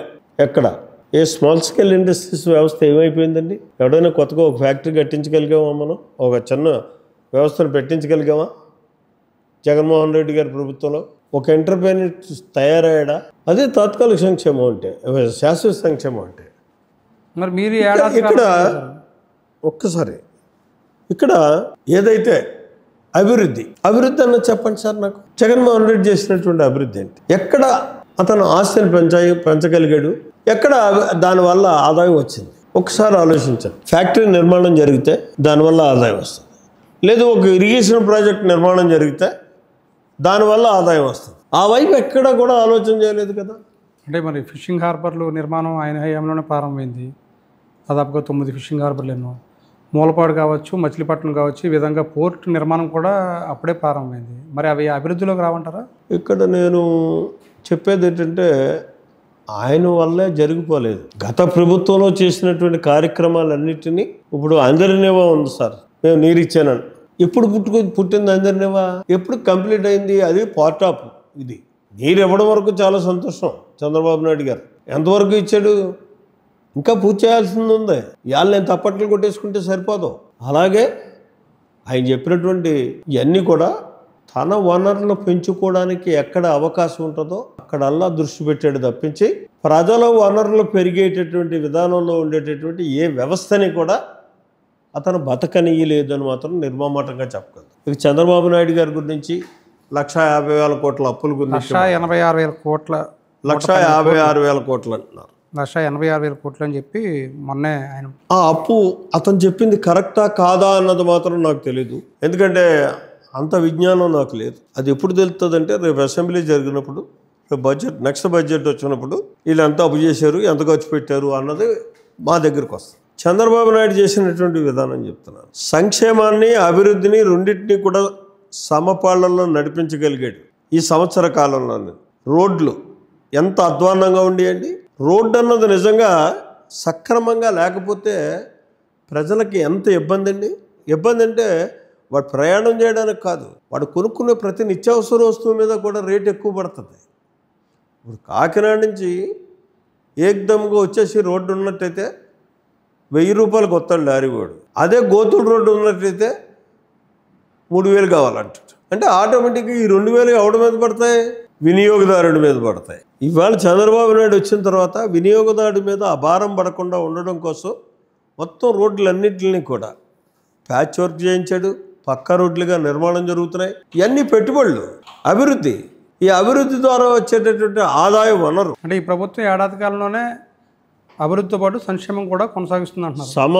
సమపాళ్లలో సాగిస్తాం, అందులో మాత్రం ఎక్కడా అనుమానం లేదు. అమరావతి రాజధానికి సంబంధించి మొత్తం పెట్టుబడులు కానీ, మొత్తం వనరులు కానీ, లేదంటే మొత్తం తీసుకొచ్చిన అప్పులు కానీ అమరావతి మీదే, అమరావతి అభివృద్ధి కోసమే పెడుతున్నారు అంటారు. మీరేం చెప్తారు సార్? అమరావతికి వచ్చేటటువంటి పెట్టుబడులు ఏవైతే ఉన్నాయో అవి అమరావతికి ఖర్చు అవుతున్నటువంటి పరిస్థితి. సెంట్రల్ గవర్నమెంట్ ఇచ్చినటువంటి 15,000 కోట్ల రూపాయలు కానీ, బయట ప్రైవేట్ నుంచి వచ్చేటటువంటి పెట్టుబడులు కానీ ఇవన్నీ కూడా అమరావతికి వచ్చినాయి, అమరావతికి ఖర్చు అవుతున్నాయి తప్పించి ఎక్కడ కూడా ప్రభుత్వ బడ్జెట్ నుంచి ₹1 అమరావతికి ఇచ్చినటువంటి పరిస్థితి లేదు. ఇవాళ దేనికి ఇచ్చే దానికే ఖర్చు పెడుతున్నటువంటి పరిస్థితి ఉంది. మీరు దానికి ఒక్కటే ఉదాహరణ మీరు ఆలోచన చేసుకోండి. 15th ఫైనాన్స్ ఉంది, ఇవాళ వచ్చింది. పంచాయతీలకి, జడ్పీలకి, అన్నిటికీ, మండలాలకి పడ్డాయి. హ్యాపీగా ఎవరి డబ్బాడు ఖర్చు పెట్టుకుంటే ఏ వ్యవస్థగా మండలం వాళ్ళు మండలం ఖర్చు పెడుతున్నారు, పంచాయతీలు ఖర్చు పెడుతున్నారు, జడ్పీలు ఖర్చు పెడతారు. ఎక్కడా కూడా మేము ఈతలు డైవర్ట్ చేయలేదే అట్లని. కానీ గతంలో పరిస్థితి టోటల్ మొత్తం వచ్చినటువంటి 14th ఫైనాన్స్ అంతా కూడా మింగేసాడు. పొద్దుట అకౌంట్లో కనపడింది, సాయంత్రానికి నీళ్ళు. పోలవరం సంబంధించి ఎప్పటి నుంచో కొనసాగుతుంది సార్. గోదావరి జిల్లాలకి అతి ముఖ్యమైన ప్రాజెక్టు. 2029 నాటికైనా ఈ పోలవరం ప్రాజెక్టు పూర్తవుతుందంటారా? ఇప్పుడు మీకు పోలవరం ప్రాజెక్ట్ అన్నది ఒక గోదావరి జిల్లాలకే కాదు, యావత్ ఆంధ్ర రాష్ట్రానికి కూడా ఉపయోగపడేటటువంటి ప్రాజెక్ట్. 2027కి పూర్తవుతుంది అనేటటువంటి ఆలోచనతో ముందుకెళ్తున్నటువంటి పరిస్థితి ఉంది. దానికి తార్కాణం ఏంటంటే ఎక్కడికక్కడ పనులు మొదలైనవి. మాకుంది, మా విలేజ్ దగ్గర కృష్ణవరం దగ్గర అక్విడేట్ నిర్మాణం అవుతుంది. అలాగే అచ్యుతాపురం దగ్గర కెనాల్స్ పెండింగ్ ఉంటే అవన్నీ కూడా వర్కౌట్ అవుతున్నాయి. నా నియోజకవర్గం వరకు నేను చూసుకుంటే ఇస్కో పైప్ లైన్ అడ్డొస్తే దాన్ని తీసి మళ్ళీ మార్చిపోయి వేరే రకంగా వేసి పోలవరం త్రూ అయిపోవడానికి అడ్డు లేకుండా కార్యక్రమం జరుగుతున్నటువంటి పరిస్థితి. వచ్చే ఎన్నికల నాటికి పోలవరం పూర్తవుతుందంటారు? ఖచ్చితంగా వచ్చే ఎన్నికలు కాదు, 2027కే పోలవరం ప్రాజెక్టు 145.7% నీటి సామర్థ్యంతో నీరుని లెఫ్ట్ రైట్ కెనాల్స్కి పంపించడం జరుగుతుంది. సార్ ఇప్పుడు ఇరిగేషన్లో నాకు ఉన్నటువంటి అవగాహనతో నేను చెప్తున్నటువంటి మాట. మీకు అపార్ట్ ఫ్రమ్ ఇదంతా పక్కన పెడితే మొన్న జరిగిన ఎలక్షన్స్లో మీరు నెగ్గిన తర్వాత మళ్ళీ 4వ సారి ఎమ్మెల్యే అయిన తర్వాత మంత్రి వస్తుందని అందరూ భావించారు. మంత్రి పదవి ఇవ్వకుండా టీడీ బోర్డు మెంబర్గా రావడం ఎలా అనిపించింది సార్? వెంకటేశ్వర స్వామి సేవ చేసి నా వయసు దృష్ట్యా నాకు గతంలో చంద్రబాబు నాయుడు గారు మీకు పప్పల చలుపుతులను చైర్మన్ చేశాడు, జ్ఞాపకం ఉందా? అప్పుడు మొట్టమొదటి నన్ను అడిగాడు టీటీడీ బోర్డు చైర్మన్ చేయని చెప్పేసి. సార్ నాకు కరెక్ట్ కాదు, ఇది నా వయసు వేరు, నా విధానాలు వేరు, నేను నడిచే నడక వేరు, ఇప్పుడు నేను దేవుడికి సేవ చేసే పరిస్థితి కాదు, మీరు నిజంగా కాపులకి ఇద్దాం అనుకుంటే పెద్ద ఆయన పప్పలు తెలుపుతున్నారు అన్నాడని చెప్పి సూచించింది నేను. ఎందుకంటే ఆవేళ నిజంగా నాకు ఒక డ్రింకింగ్ తప్పించి అన్ని అలవాట్లు ఉండి ఆ టైంలో నేను ఆ పవిత్రమైన దేవాలయానికి ఏదో దర్శనం చేసుకోవడానికి ఒకరోజు కట్టుబాటుతో వెళ్ళాలి, కానీ రోజు వెళ్ళలేం కదా. ఇవాళ ఆ నిబద్ధత ఉందా సార్? కానీ ఇవాళ అన్నీ వదిలేసుకున్నాను నేను. ఏదైతే కోట్లింగాలు చేశానో అప్పటి నుంచి టోటల్గా అన్నీ వదిలేసి ఒక నిబద్ధతతోటి, నియమంతో. నేను ఎప్పుడు మీకు తెలిసింది ఏంటంటే దేవుడికి దండం పెట్టుకోండి కాదు, మా ఆవిడే బొట్టెట్టింది. కొబ్బరికాయ కొట్టమంటే వీళ్ళందరూ కొట్టుకోండి కాదు, నాలో ఉండాలి నాకు దేవుడు అన్నవాడు. అంతే. భక్తిభావం పెరిగిందా మీకు? టీటీడీ బోర్డు మెంబర్గా అవకాశం రావడం ఎలా అనిపించింది? నాకు చాలా హ్యాపీ అనిపించింది సార్. మంత్రి పదవి కంటే ఈ పదవి బెటర్ అనిపించింది. అంటే మంత్రితోటి దీన్ని పోల్చుకోలేము. ఇప్పుడు 2 రకాలు ఇక్కడ. మంత్రి ఉంటే దైవానికి సేవ చేయొచ్చు, ప్రజలకి సేవ చేయొచ్చు. టీటీడీ బోర్డు అన్నది దైవానికి సేవ చేసేటటువంటి అదృష్టం కలిగింది. అది మహాప్రసాదంగానే నేను భావిస్తున్నాను. అందులో చాలా హ్యాపీగా ఉంది. మొన్న వైకుంఠ ఏకాదశి రోజు నాడు తొక్కిసలాట జరగడం మీ పాలకవర్గ వైఫల్యం కాదా? అవునా? పాలక మండలే కాదు, అక్కడ అధికారుల వైఫల్యం కూడా కాదు. కేవలం ఒక అరాచక శక్తి సృష్టించినటువంటి తప్పుడు విధానంతో చర్య అది. అంటే ప్రభుత్వం మీద, టీటీడీ బోర్డు మీద బురద చల్లాలని చెప్పేసి జరిగినటువంటి ప్రేరేపణతో జరిగినటువంటి కార్యక్రమంగానే భావించాలి. రెండోది ఇంకోటి, క్రౌడ్ ఫుల్లింగ్ ఉన్నప్పుడు మాస్ ఎక్స్టీరియా దాన్ని కూడా మనం కంట్రోల్ చేయలేము. అంటే ఎప్పుడు జరగంది, మొదటిసారి మీ పాలకవర్గం వచ్చిన జరగడం అనేది మా పాలకవర్గం వచ్చినప్పుడు జరగడం ఏంటంటే ఇప్పుడు చాలాసార్లు జరిగాయి. క్యూలో చనిపోయిన వాళ్ళు ఉన్నారు, క్యూలో హార్ట్ అటాక్ వచ్చిన వాళ్ళు ఉన్నారు. ఇవన్నీ వస్తుంటే జనం వచ్చినప్పుడు ఇవాళ పరిపాలన మేము తీసుకునేటటువంటి నిర్ణయాలు మాత్రం భవిష్యత్ తరాలకు ఉపయోగపడే విధంగా పాలకవర్గంలో వ్యవహరిస్తున్నటువంటి తీరుంది.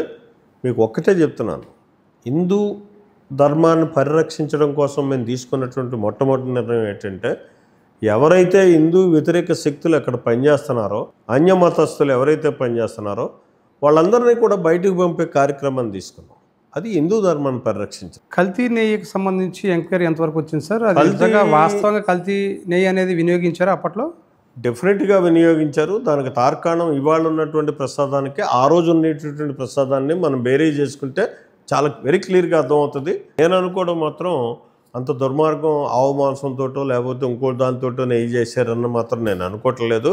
ఏ పామాయిల్ లాంటి దాన్నో వాడి దాన్ని కల్తీ చేశారు. ఆ కల్తీ వల్లే ప్రసాదం ఇది పోయింది, దేవుడికి అపచారం కూడా జరిగినటువంటి పరిస్థితి. ఆ దాన్ని పూర్తిగా మార్చగలిగాం మేము.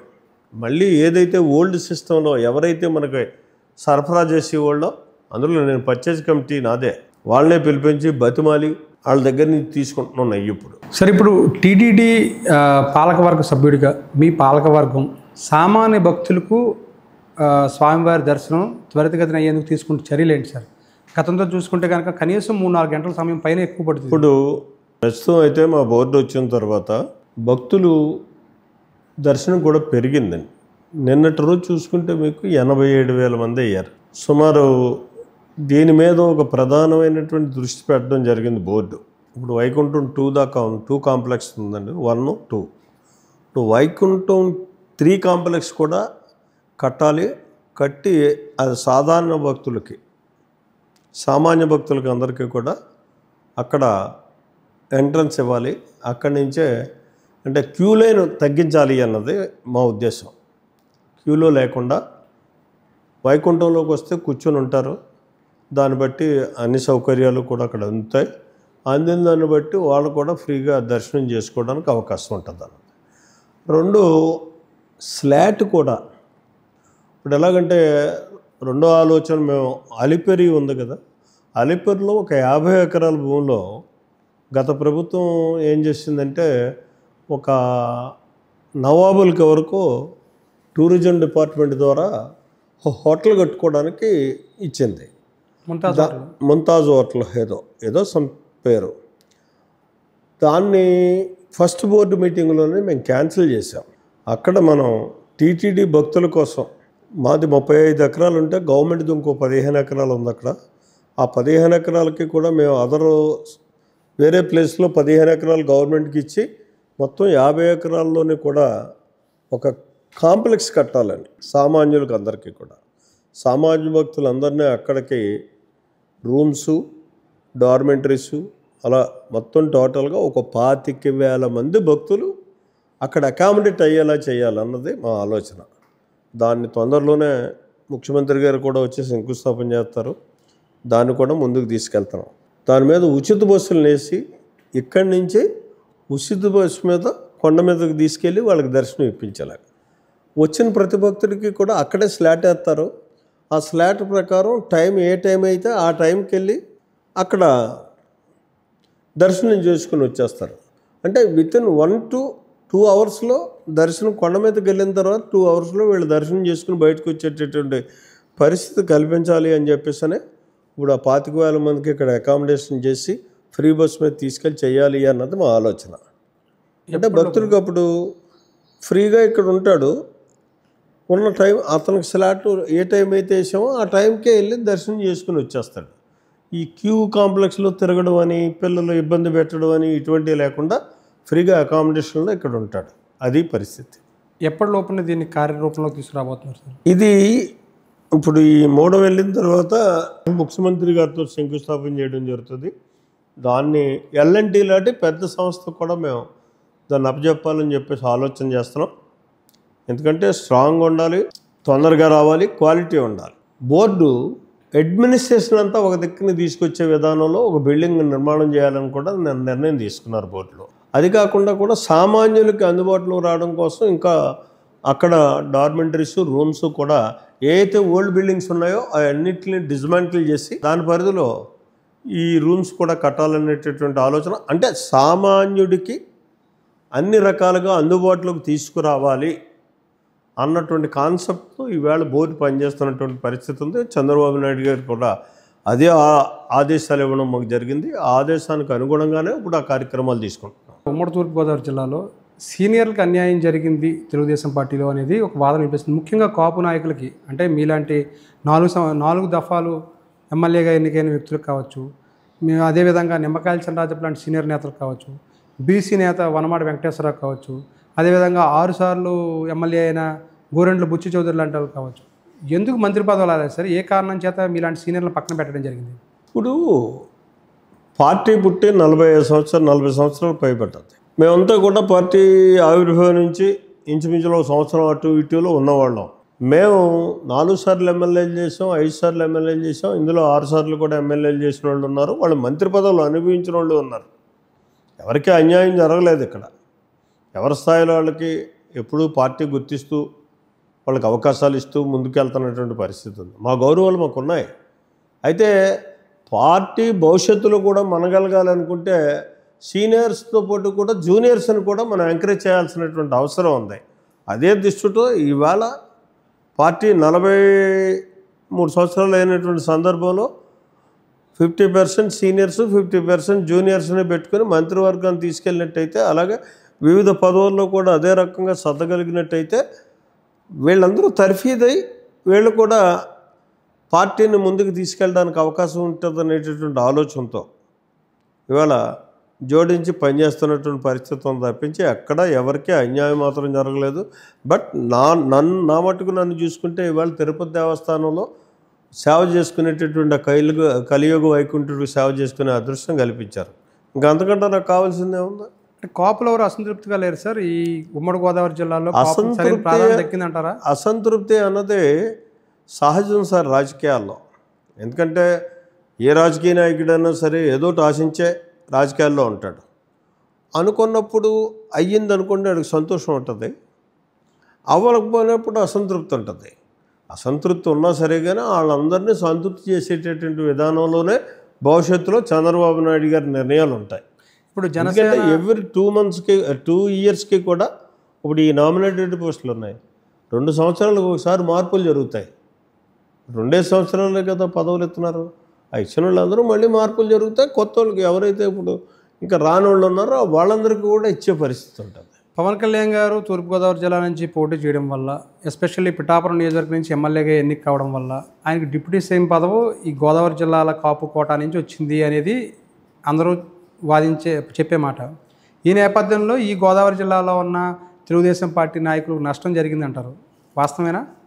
పవన్ కళ్యాణ్ గారి వల్ల పవన్ కళ్యాణ్ గారు ముఖ్యమంత్రి తర్వాత ముఖ్యమంత్రి అంతటోడు మా జిల్లాలో ఉండడం, మాకు సన్నిహితంగా ఉండడం అది మా అదృష్టంగానే భావించాల్సినటువంటి అవసరం ఉంది. ఎందుకంటే మేము రోజు ముఖ్యమంత్రి దగ్గర పోకుండా పవన్ కళ్యాణ్ తోటే పనిచేసుకునేటటువంటి పరిస్థితి వస్తుంది. కాబట్టి ఇక్కడ ఎవరు కూడా అసంతృప్తిగా ఉండాల్సినటువంటి అవసరం లేదు.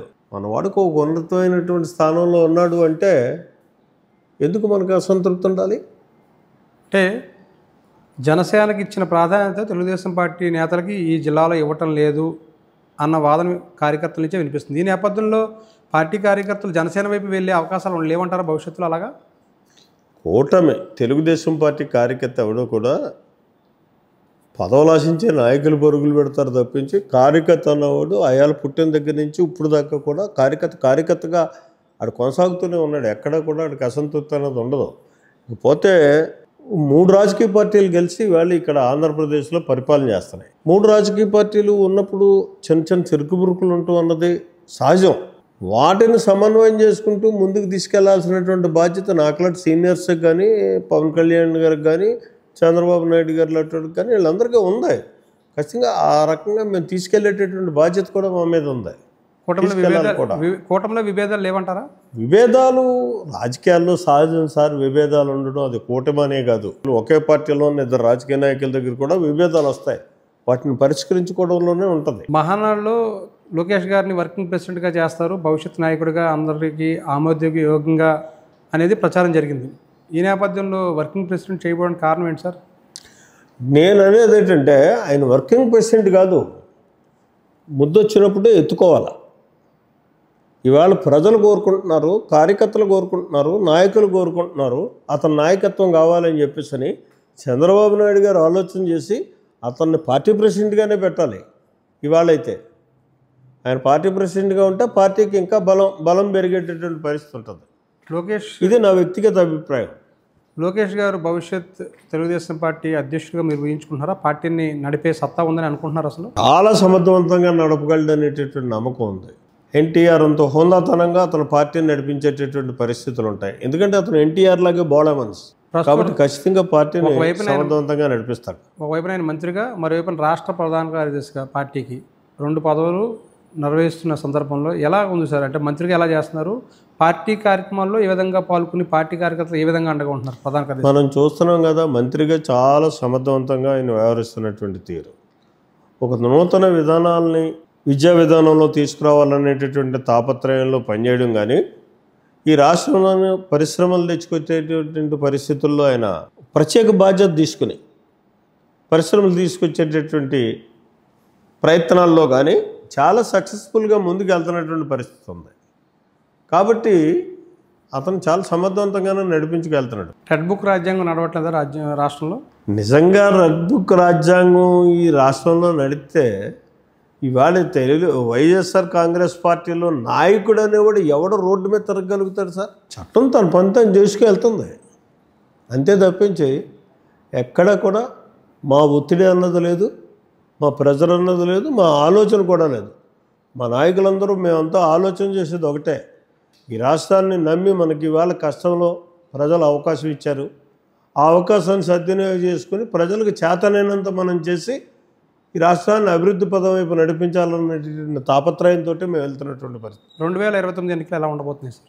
2029 ఎన్నికలు ఇవ్వాలి చెప్పేటటువంటి పరిస్థితి ఉంది. మేము చేసేటటువంటి పరిపాలనా విధానాన్ని బట్టి ఇవాళ ఉన్నటువంటి పరిస్థితుల్లో అయితే తొలి అడుగు సంవత్సర కాలం అయినటువంటి సందర్భంలో తొలి అడుగు సందర్భంగా మేము ప్రజల దగ్గరికి వెళ్తుంటే చాలా ఆశాజనకంగా కనపడుతుంది. మమ్మల్ని వెల్కమ్ చేస్తున్నారు. చిత్రం ఏంటంటే మేము ఇచ్చినటువంటి కార్యక్రమాలను వాళ్ళే చెప్తున్నటువంటి పరిస్థితి ఉంది. ఇవ్వనటువంటి కార్యక్రమాలు కూడా మీరు ఇస్తారనే నమ్మకం ఉందని చెప్తున్నారు. తొలి ఏడాది పాలనలోనే చాలా జిల్లాల్లో అవినీతి ఆరోపణలు రావడం వాస్తవం కాదంటారా? చాలా చోట్ల రాజకీయ ప్రభుత్వ అధికారంలో ఉన్నప్పుడు ఆరోపణలు రావడం అన్నది సర్వసాధారణంగా వస్తాయి. అందులో వాస్తవాలు ఎంత ఉన్నది అన్న దాన్ని బట్టే ఉంటుంది. ప్రజాస్వామ్యంలో మీకు ఎప్పుడు కూడా అవినీతిని అరికట్టేటటువంటి పరిస్థితులు నిజంగా మనం చెప్తాం తప్పించి, ప్రజాస్వామ్యం అంటే ప్రతి వాడికి స్వేచ్ఛ ఉంటుంది. ఆ స్వేచ్ఛలో ఆడిష్టం ఉన్నట్టు చేస్తాడు. ఆ చేసే దాంట్లో అవినీతి పుట్టుకురావచ్చు. అవినీతి అన్నది ఉంటుంది కొంత పర్సెంటేజ్ వరకు. అంతేగాని మొన్న గత ప్రభుత్వంలో జరిగినట్టు 20% అవినీతిని నడిపితే ప్రజలు నిర్ణయించిన రిజల్ట్ని మళ్ళీ మాకు కూడా ఇచ్చే పరిస్థితి ఉంటుంది. కాబట్టి మేము చాలా గుర్తెరిగి వ్యవహరిస్తాం, చాలా బాధ్యతగా ఉంటాం. ఎక్కడ అవినీతి ఆరోపణలు వచ్చినా సరే వాటిని సరి చేసుకుంటూ ముందుకెళ్ళేటటువంటి పరిస్థితి ఉంటుంది. Okay sir, thank you very much. Thank you. ఇది మన జగ్గంపేట ఎమ్మెల్యే జ్యోతుల నెహ్రూ గారి మనోగతం. మరొక ముఖ్య అతిథితోటి మళ్ళీ కలుద్దాం. Thank you.